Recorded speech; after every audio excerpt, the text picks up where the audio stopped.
क्या इजराइल वाकई दुनिया में अकेला पड़ रहा है? दुनिया भर के कई देश अब फिलिस्तीन को मान्यता देने की तैयारी कर रहे हैं। क्या ये अंतर्राष्ट्रीय राजनीति में नया मोड़ है? आज के इस वीडियो में हम गहराई से समझेंगे इजराइल की कूटनीतिक स्थिति, फिलिस्तीन को मान्यता देने की बढ़ती मुहिम और इसका असर पूरी दुनिया पर। इजराइल और फिलिस्तीन का संघर्ष दशकों पुराना है। 1948 में इजराइल की स्थापना के बाद से ही यह विवाद लगातार अंतर्राष्ट्रीय राजनीति का केंद्र रहा है। इजराइल का दावा है कि उसकी सुरक्षा खतरे में है, जबकि फिलिस्तीनी जनता अपने स्वतंत्र राष्ट्र की मान्यता और अधिकारों के लिए संघर्ष कर रही है। हाल ही में कई यूरोपीय और लैटिन अमेरिकी देशों ने संकेत दिए हैं कि वे आधिकारिक रूप से फिलिस्तीन को मान्यता देंगे। आयरलैंड, स्पेन और नॉर्वे जैसे देश इस दिशा में पहल कर चुके हैं। यूरोप में यह बदलाव खास मायने रखता है, क्योंकि अब तक ज्यादातर पश्चिमी देश इजराइल के करीबी माने जाते रहे हैं। लैटिन अमेरिका में भी ब्राजील, चिली और मेक्सिको जैसे देश फिलिस्तीन को लेकर सकारात्मक रुख दिखा रहे हैं। गाजा युद्ध और लगातार बढ़ती मानवीय त्रासदी ने इजराइल की छवि को गहरा झटका दिया है। हजारों नागरिकों की मौत, मानवाधिकार संगठनों की रिपोर्ट्स और मीडिया कवरेज ने वैश्विक जनमत को बदल दिया है।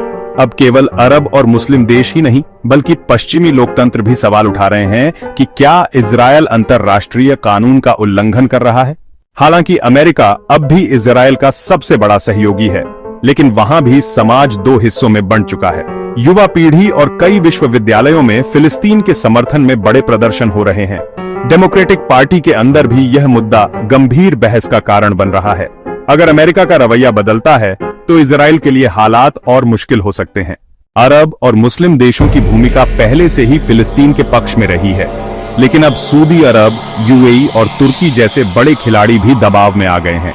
सऊदी अरब, जो इजराइल के साथ रिश्ते सामान्य करने की ओर बढ़ रहा था, अब पीछे हटता दिख रहा है। अगर दुनिया के और देश फिलिस्तीन को आधिकारिक मान्यता देने लगते हैं तो संयुक्त राष्ट्र में इजराइल के लिए मुश्किलें खड़ी होंगी। कूटनीतिक स्तर पर वह अलग थलग पड़ सकता है। आर्थिक और रक्षा साझेदारियों पर भी इसका असर पड़ सकता है। सबसे बड़ा सवाल यही है, क्या इजराइल अपने रुख में बदलाव लाएगा या और ज्यादा कठोर रास्ता अपनाएगा? इजराइल फिलिस्तीन संघर्ष अब केवल मध्य पूर्व का मुद्दा नहीं रहा, बल्कि पूरी दुनिया की राजनीति का केंद्र बन चुका है। आपको क्या लगता है, क्या इजराइल वाकई दुनिया से अलग थलग पड़ रहा है या अब भी उसके पास मजबूत सहयोगी हैं?